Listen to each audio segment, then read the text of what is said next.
Muito bem, nós vamos então retomar a nossa série de estudos. Os irmãos já sabem que nós estamos com uma série de estudos que é tópica. Estamos estudando por tópicos da teologia. Estamos usando a estrutura da confissão de fé para estudarmos a Bíblia nesse programa nosso de estudos da quarta-feira. Temos chamado esta série de Nossa Fé Comum, você já sabe, porque a fé comum é um ponto de unidade dos cristãos. Paulo, escrevendo aos Efésios, ele disse que existem fatores diferentes de unidade. Ele faz um apelo para que os crentes se esforcem para preservar a unidade do Espírito Santo e, ao dar as razões para isso, ele enumera uma série de fatores de unidade. Temos um só Pai, um só batismo, servimos ao mesmo Senhor. Ele diz que nós temos uma mesma esperança, um mesmo destino. Então, isso são coisas que nos unem. E dentre os fatores de unidade, Paulo diz, temos uma só fé. Então, uma das coisas que nos mantém juntos é uma só fé. A gente anda junto porque acredita nas mesmas coisas. A gente anda junto porque crê nas mesmas coisas. É claro que esse edifício da fé tem aspectos que são inegociáveis. São inegociáveis, são centrais. Então, por exemplo, se a sua esperança é a reencarnação, se é isso que você espera depois da sua morte, aí isso é uma questão fundamental. Não dá para andar junto desse jeito, porque a esperança cristã é a ressurreição. Então, tem aspectos da fé com os quais nós não podemos transigir. A ilustração que eu sempre uso é a ilustração da construção civil. Tem coisas assim num prédio que você não pode mexer sem comprometer a estrutura do prédio. Se você mexe, você joga o prédio no chão. Então, tem coisas que são inegociáveis no edifício da fé. Mas tem coisas que são negociáveis, não são centrais, são periféricas. Você pode mudar alguma coisa no prédio, uma janela aqui, acolá. É possível fazer mudanças e transigir sem comprometer a estrutura do prédio. Então, por exemplo, nós somos aspersionistas. Nós praticamos e cremos que a forma correta de praticar o batismo é a aspersão. Nós somos aspersionistas. Mas nós entendemos que esse ponto não é central da fé. Se você é um imersionista, acha que batismo deve ser praticado por imersão, tudo bem, a gente pode andar junto, não tem problema, não é uma questão central. Entendeu? Tem coisas que são centrais, mas tem coisas que não são centrais e a gente pode transigir. Então, nossa fé comum é a Confissão de Fé de Westminster, que é o jeito presbiteriano de crer e entender a verdade da Escritura. Bom, você já sabe que a Confissão de Fé está dividida em capítulos. Nós já estudamos o primeiro capítulo. Do que tratou o primeiro capítulo? Da Escritura Sagrada. Já estudamos o primeiro capítulo. Já estudamos o segundo capítulo. Do que tratou o segundo capítulo? De Deus e da Santíssima Trindade. Já estudamos o terceiro capítulo. Olha quanta coisa nós já estudamos. Já estudamos o terceiro capítulo. De que tratou o terceiro capítulo? Do eterno decreto de Deus. Então já estudamos 3 capítulos. Hoje nós vamos começar a olhar para o 4º capítulo. Do que trata o 4º capítulo? Da criação. Então, esse é o 4º tópico de que trata a nossa confissão de fé. Como é que os presbiterianos entendem, creem a respeito da doutrina da criação? Esse capítulo é um capítulo bem curto, quase que dá para esgotá-lo hoje. Porque são apenas 2 parágrafos. Então, é um capítulo curto. Primeiro parágrafo desse capítulo está aí projetado e a Confissão de Fé de Westminster elaborou da seguinte maneira esse primeiro parágrafo. Eu leio e você acompanha aí. Ao princípio, aprouve a Deus o Pai, o Filho e o Espírito Santo, para a manifestação da glória do seu eterno poder, sabedoria e bondade, criar ou fazer do nada, no espaço de 6 dias, e tudo muito bom, o mundo e tudo o que nele há, visíveis ou invisíveis. Então, é assim que está elaborado aí esse primeiro parágrafo. Vamos procurar destrinchar, não é? São poucas palavras, mas tem muita densidade teológica aí, tem muita coisa aí. Se você espremer aí, você vai ver quanto caldo vai dar esse negócio aí, né? Então tem muita densidade aí. Então, chamo a sua atenção primeiro para o seguinte fato. No capítulo anterior, nós estudamos a respeito do eterno decreto de Deus. Agora, neste capítulo e também no próximo capítulo, nós estudaremos a respeito da execução do eterno decreto de Deus. Então, há uma sequência lógica do capítulo anterior para esse capítulo e para o capítulo 5, que estudaremos ainda no futuro.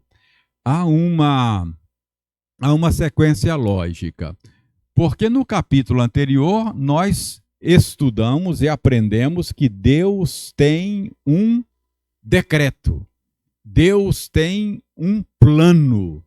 Ele elaborou um plano antes da fundação do mundo. Capítulo 3.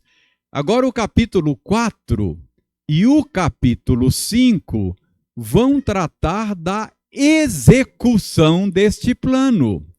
Deus não apenas elaborou um plano, mas ele agora leva a efeito este plano. Nesse capítulo nós temos a doutrina da criação e no capítulo próximo, capítulo 5, nós vamos ver a doutrina da providência. Então Deus elaborou um plano. Ao criar, ele está trazendo à existência todas as coisas conforme ele havia antes planejado, conforme ele havia antes decretado. Então, quando Deus elaborou o decreto, o plano, as coisas existiam no plano, na mente dele, não é? Então agora, ao criar, Ele está trazendo à existência aquilo que ele havia pensado antes. Se a gente usar uma metáfora da construção civil, talvez ajude. Você tem aquele momento em que o arquiteto se assenta e elabora um projeto. Não é assim? Projeto existe na mente dele e ele coloca no papel. Está lá o projeto. Ainda não saiu do papel. Vai chegar um momento em que ele vai agora tirar do papel aquelas ideias. Ele vai executar o projeto que ele elaborou. É mais ou menos isso. Depois de estudarmos um capítulo sobre o projeto, que é o eterno decreto de Deus, nós vamos começar a ver agora a execução do projeto. Deus tirando do papel aquilo que ele projetou. E no capítulo seguinte, o capítulo 5, que é o capítulo que fala da providência, nós vamos ver como é que Deus preserva, governa e dirige a história, levando a efeito aquilo que ele havia pensado antes. Então, Deus elaborou um projeto e agora nós vamos começar a ver a execução desse projeto. Tá claro aí? Tranquilo? Então, vamos destrinchar agora esse pequeno enunciado que, como eu disse, ele é bastante denso. Os nossos irmãos lá do século XVII, que escreveram a Confissão de Fé, começam com esta expressão aí: ao princípio aprouve a Deus criar ou fazer do nada, não é? O mundo e tudo que nele há. Ao princípio. Quando foi? Essa é uma expressão meio que temporal, não é? Quando foi que Deus criou? Ao princípio, ou no princípio. Essa é uma expressão bíblica. Você vai encontrar essa expressão na Escritura. É uma expressão que o Espírito Santo usou, colocando na mente dos escritores bíblicos quando ele inspirou a Escritura. O que significa? Ao princípio. Irmãos, esse termo ele é usado na Bíblia para se referir à eternidade pretérita. Há uma eternidade pretérita e há uma eternidade futura, não é verdade? De eternidade a eternidade, tu és Deus, não é? Então, você pode falar de uma eternidade pretérita, passada, não é? Antes que houvesse tempo, antes que começasse a contar o tempo. Então, no princípio, é uma expressão que a Bíblia usa para se referir à eternidade pretérita. Não é assim que a Bíblia começa? No princípio criou Deus os céus e a terra. Lembra? Gênesis 1:1. Evangelho de João, não é? No princípio era o Verbo, e o Verbo estava com Deus, e o Verbo era Deus.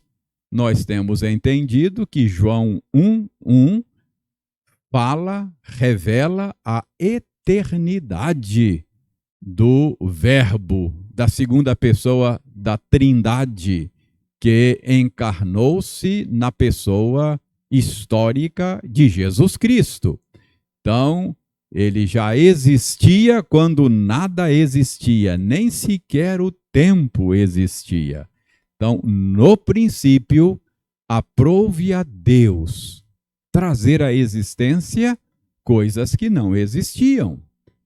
Quando nada havia ainda, Deus trouxe à existência todas as coisas, tanto as coisas visíveis quanto as coisas invisíveis. Então, a implicação disso, irmãos, é que Deus é a realidade última. Ou seja, ele é aquele que já existia, que já era, não é? Já era. Essa expressão, mas que já existia, já era. Existir também não pega bem para Deus, né? Porque ele é, ele não existe, ele é, não é? Desde toda a eternidade. Nunca houve um tempo. Tempo também não dá, porque não é tempo, é eternidade. Mas nunca houve um tempo, não tem como fugir disso. Nós somos seres temporais e não tem como fugir. Não tem outra categoria para falar. Nunca houve um tempo quando ele não era. Pois não, Jurandir?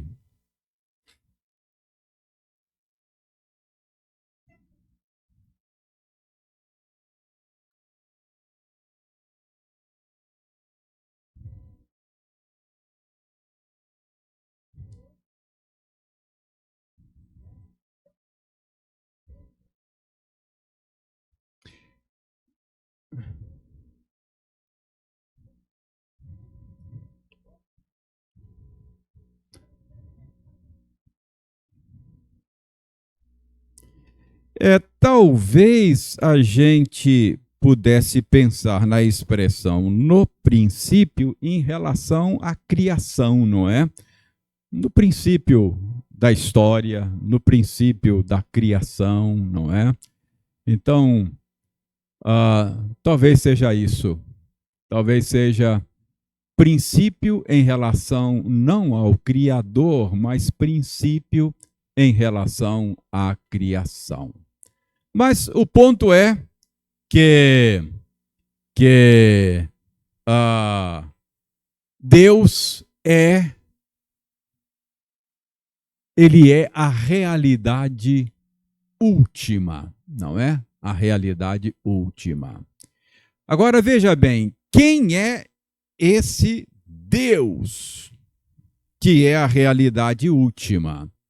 Nossos irmãos fizeram questão de deixar claro a triunidade dessa divindade na qual nós cremos.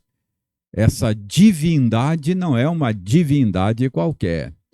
Ele é Deus triuno. Esta é uma peculiaridade da nossa fé, da fé cristã.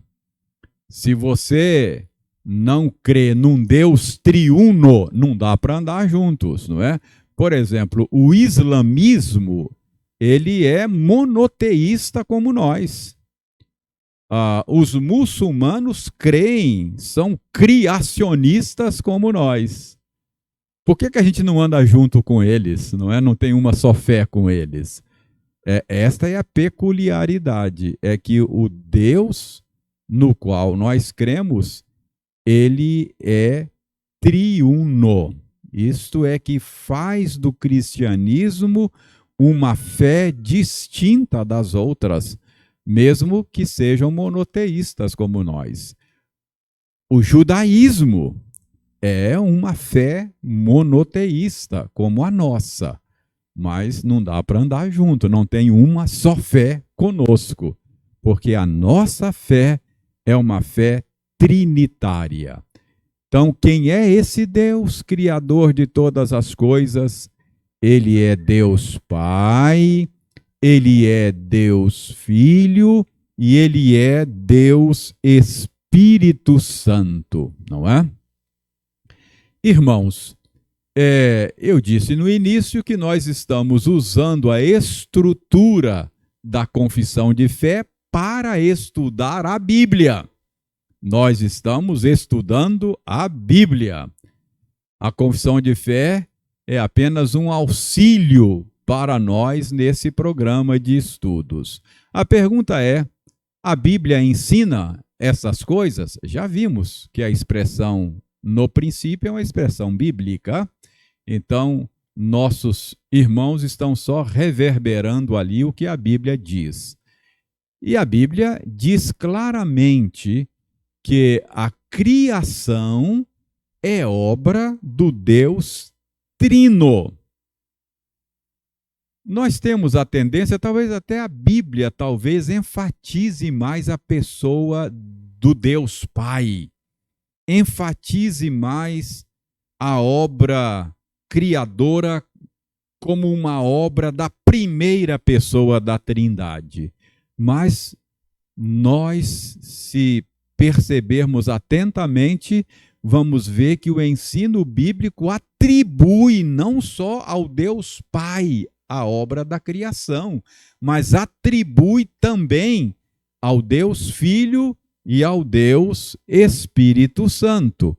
Então, quanto à participação do Pai na obra da criação, a gente não tem dúvida e corre até o risco de atribuir somente a ele.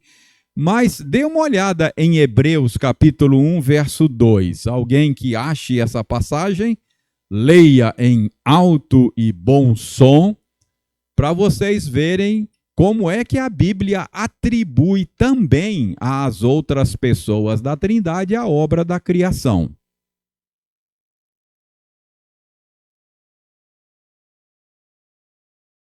Alguém achou? Hebreus 1, 2. Se achou, leia aí para nós, alto e bom som.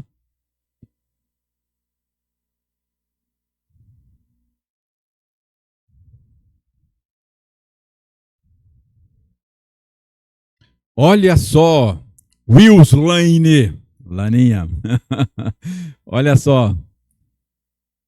Tendo Deus outrora falado muitas vezes, não é? Aos pais pelos profetas, de muitas maneiras, nesses últimos dias nos falou pelo Filho. E aí o Espírito Santo diz por meio do escritor de Hebreus que o universo foi criado por meio desse Filho eterno de Deus. Então, a gente não pode ter dúvidas da participação do Deus Filho na obra da criação do universo, não é?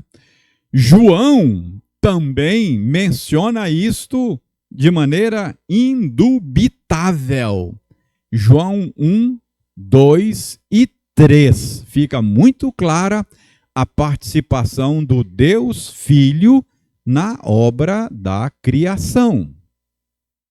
Alguém leia para nós?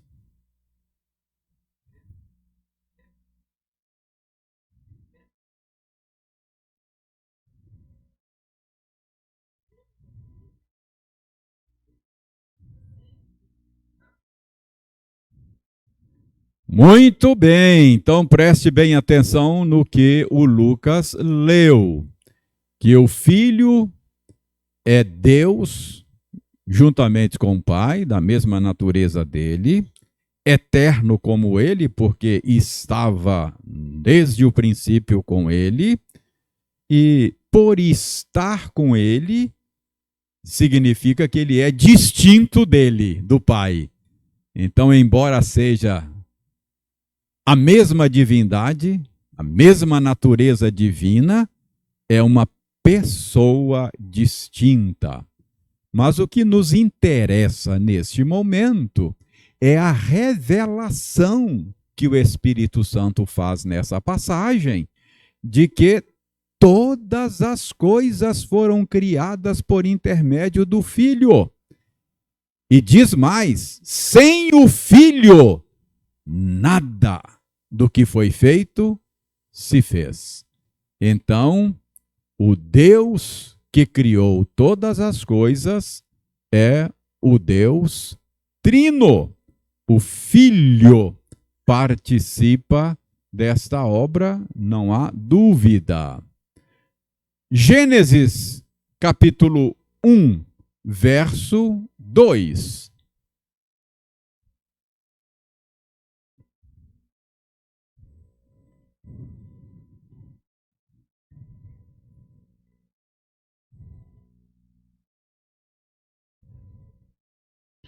Olha, esta é uma passagem bíblica que, embora possamos ter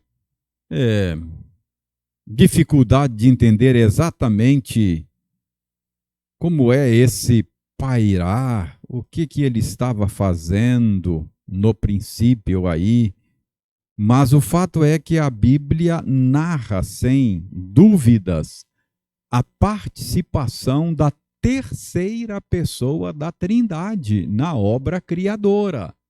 Não apenas o Deus Pai, não apenas o Deus Filho, mas o Deus Espírito Santo está operando ali, enquanto o Senhor está trazendo à existência o mundo e estruturando e organizando todas as coisas, tornando a terra habitável, não é?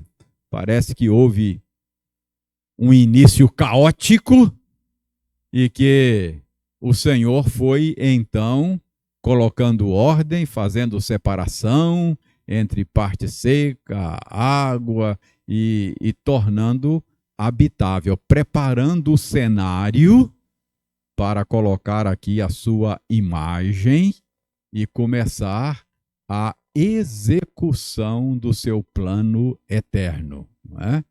Então, não há dúvida. E há um texto em Jó, que um dos amigos de Jó,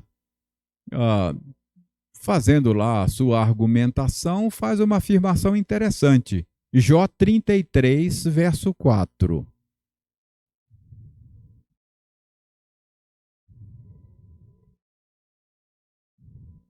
Então,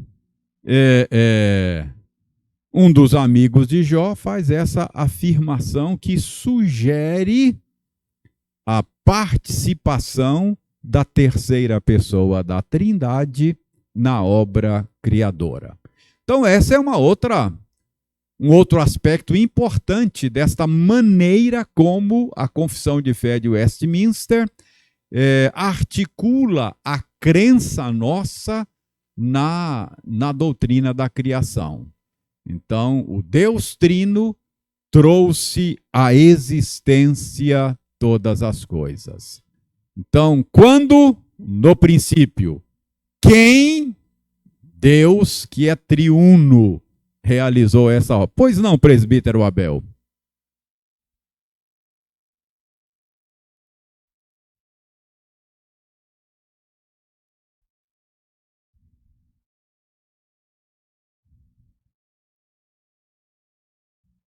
É verdade. Alguns intérpretes, não é, Abel, entendem que aí a gente tem um indício da pluralidade do Deus Criador, há indício de que ele é um Deus plural, trino. Façamos. Alguns acham que sim. Embora haja controvérsia, há intérprete que acha que de fato não há indício aí de... eles chamam isso de plural majestático. Alguns acham que é isso. Plural de majestade, não é? Então, para se referir a alguém, honrar alguém, então, usa o plural, que é o plural de majestade. Mas tem muitos intérpretes que acham que temos aí indício, não é? Porque a doutrina da Trindade, por causa da progressividade da revelação, ela só se torna mais clara, mais explícita no Novo Testamento, embora haja indícios da doutrina da Trindade no Antigo Testamento.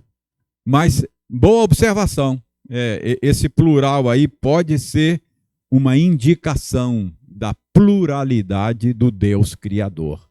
Então, quem criou é um Deus plural, Deus Pai, Deus Filho e Deus Espírito Santo. Oi, pois não, Túlio?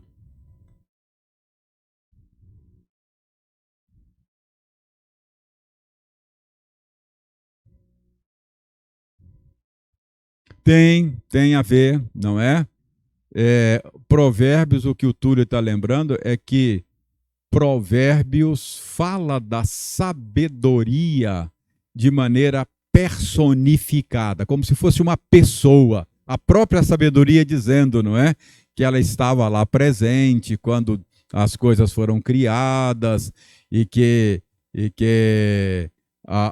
estruturou o universo e tal. Então, pode ser a sabedoria de Deus, não é? Pode ser uma indicação também. Os intérpretes entendem que essa personificação é que a sabedoria ali é uma pessoa, né? Uma das pessoas da Trindade. Ok. Agora, sabemos quando, quem, Deus Trino, propósito. Para que ele criou todas as coisas? Para a manifestação da glória do seu eterno poder, sabedoria e bondade. Para quê? Por que razão? Com que propósito? Isso é muito importante. É muito importante você entender que Deus não cria por necessidade. Ele não tinha nenhuma necessidade de criar absolutamente nada. Não é que Deus começou a achar a vida monótona, estava assim, tudo muito monótono, ele precisava de alguma coisa aí para, não é? Vou criar uns negócios aqui e tal, para preencher o vazio, não é?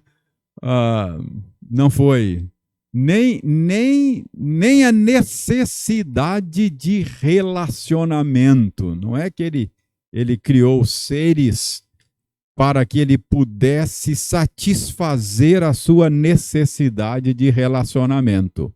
Sim, Deus é um ser relacional, mas ele é um ser plural. Ele estava plenamente satisfeito em si e consigo mesmo. O que Deus estava fazendo? Ele estava se relacionando consigo mesmo. Há um relacionamento intratrinitário. Não foi assim que Jesus orou na oração sacerdotal? Pai, glorifica-me, João 17, glorifica-me com a glória que eu tive junto de ti antes que houvesse mundo. Não é? Então, antes que houver... esse é o meu filho amado, em quem eu tenho prazer.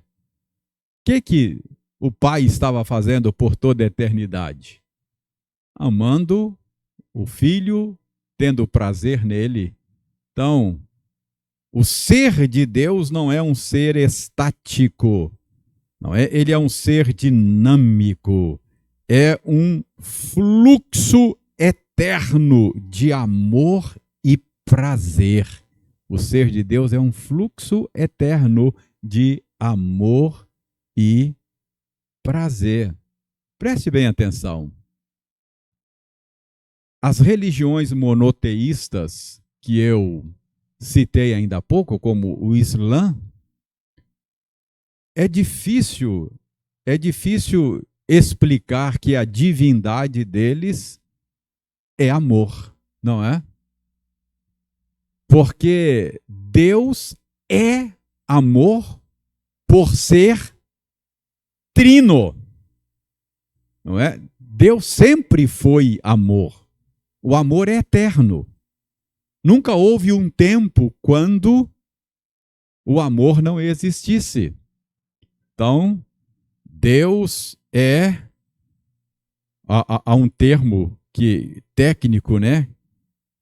Há um movimento, o termo técnico é a pericorese. Depois você dá um Google lá e procura saber o que é pericorese, mas é essa ciranda eterna do ser, não é?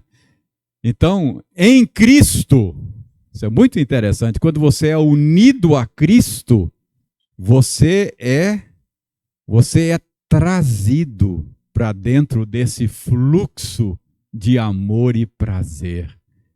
Você passa a ser amado no amado. E você passa a ser amante, porque ao ser amado você é habilitado a amar. Nós amamos porque Ele nos amou primeiro. E aí essa é a dinâmica da vida cristã. É como se você fosse trazido para essa ciranda, para essa roda de amor e de prazer e alegria. Isso é a dinâmica da vida cristã. Percebe? União com Cristo. Quando você é unido a Cristo, você é trazido para essa dinâmica de amor e prazer. Então, veja bem, por que Deus criou? É por ele estar carente? Não. Os nossos pais na fé entenderam muito bem o ensino da Bíblia quando dizem que ele criou para manifestar a sua glória, o seu eterno poder, a sua sabedoria, a sua bondade. Então Deus não criou por necessidade. Ele criou por excesso, por expressão. Ele desejou expressar-se para além de si mesmo, manifestar a sua glória, não é? Então, ele não criou por necessidade, por falta. Ele criou por excesso, não é? Ele quis compartilhar, expressar, não é? Aquilo que ele sempre teve e sempre desfrutou por toda a eternidade. Então, para que foi? Para a manifestação da sua glória. Salmo 19, o Ildeir leu conosco, você conhece. Os céus proclamam a glória de Deus. O firmamento anuncia as obras das suas mãos. Um dia faz discurso para outro dia, não é? Uma noite revela conhecimento para outra noite. É claro, é um discurso não verbal, não há palavras. Deles não se ouve nenhum som, mas é um discurso universal. Por toda a terra se faz ouvir a sua voz. Então, Deus, ao trazer à existência o que trouxe à existência, ele estava se expressando. Criação é revelação. A gente chama de revelação geral, não é? Revelação natural. Por isso é que Paulo vai dizer, escrevendo aos Romanos, que ninguém pode alegar ignorância. Ninguém pode alegar ignorância. Talvez você não perceba, mas a primeira pessoa que você dá cara a cara com ela quando acorda é com Deus mesmo. Você não pode alegar ignorância.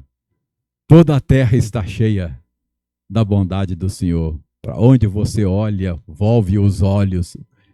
Você está esbarrando em Deus 24 horas por dia.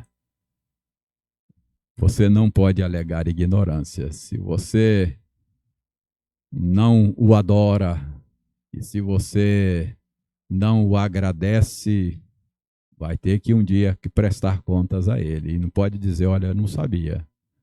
Não tive evidências suficientes, não é?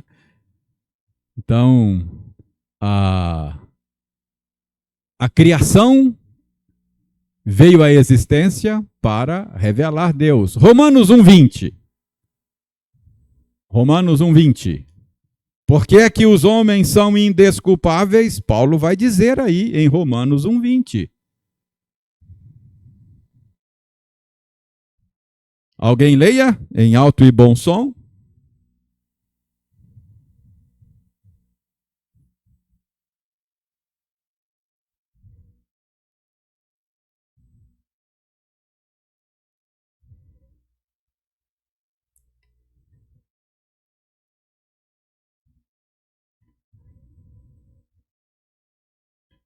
os atributos invisíveis de Deus se tornam visíveis nas coisas que ele criou, não é?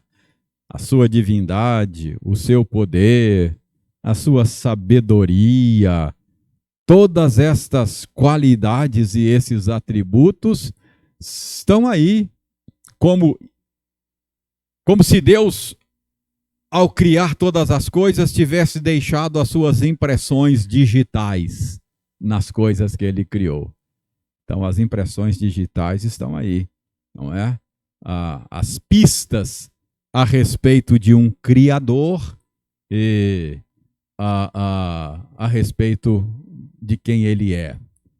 Jeremias 10:12, Deus deixa muito claro o propósito da sua criação.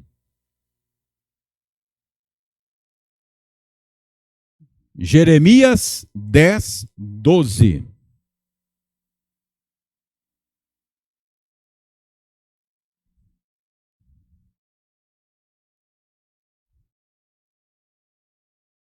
Isto, então, esse é o propósito de Deus na sua criação.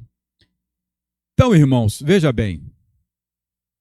Dele, origem, por meio dele, manutenção, governo e preservação, e para ele são todas as coisas, propósito. Então, o mundo existe não por nossa causa, mas por causa dele, para ele. Isso é muito importante. Aliás, até você é parte dessa criação. Você não existe para você mesmo. Você existe para a glória dele, para manifestar a glória dele. É isso que diz um outro documento que esses irmãos escreveram, que é o Catecismo, o Breve Catecismo de Westminster. Pergunta número 1. Qual é o fim principal do ser humano? Propósito principal? Tem outros propósitos, mas o principal qual é? Glorificar a Deus e gozá-lo para sempre. Ou seja, glorificar a Deus enquanto você se deleita nele. Essa é a versão que o modo que o John Piper entendeu esta afirmação teológica, e acho que John Piper está corretíssimo, não é? Deus é mais glorificado na medida em que eu me deleito nele. Quanto mais Deus for o seu prazer, o seu deleite, mais ele é glorificado, mais ele é honrado. Não é? Eu disse outro dia aqui que você pode vir ao culto por obrigação, por hábito, por costume, e não por deleite. Deus não é glorificado quando você faz por obrigação. Ele é mais glorificado quando você faz por deleite. O que honraria mais a minha esposa? Eu dizer para ela assim: Eliane, gastar tempo com você é a minha obrigação. Ou eu dizer para ela assim: Eliane, gastar tempo com você é o meu deleite, é o meu prazer. O que honra mais ela? A segunda opção, não é? Deus é mais honrado quando ele é o seu deleite, quando ele é o seu prazer. Então, qual é o fim principal do homem? Glorificar a Deus enquanto você encontra nele o seu prazer, o seu deleite. Então, para que Deus criou todas as coisas? Para a sua glória. Nosso tempo acabou.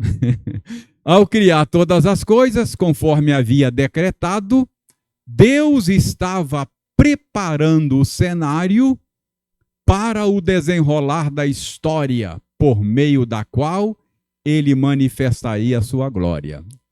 João Calvino dizia que o mundo criado é um deslumbrante teatro da glória de Deus. Deus é o roteirista e ele é também o diretor da peça. Quando ele elaborou o seu decreto, ele estava fazendo o roteiro. A história, do ponto de vista bíblico, é a execução desse roteiro. Agora ele cria, então ele monta o cenário, monta o palco, pega o ser humano em imagem sua, coloca ali no palco e dá a ele papéis, não é? O script, o que você vai fazer aqui? Não é? Então ele é o roteirista, ele prepara todo o cenário, e quando nós estudarmos providência, você vai ver que ele é também o diretor da peça, não é? Levando a efeito todo o seu projeto teatral, no bom sentido. Essa é uma arte cênica, é uma boa metáfora para você entender o plano de Deus, ok? Você está desempenhando papéis para refletir a glória de Deus no mundo. Cada um dos papéis seu na vida, para refletir, não é? O homem tem um jeito de refletir a glória de Deus. A mulher tem um jeito especial, específico de refletir quem Deus é.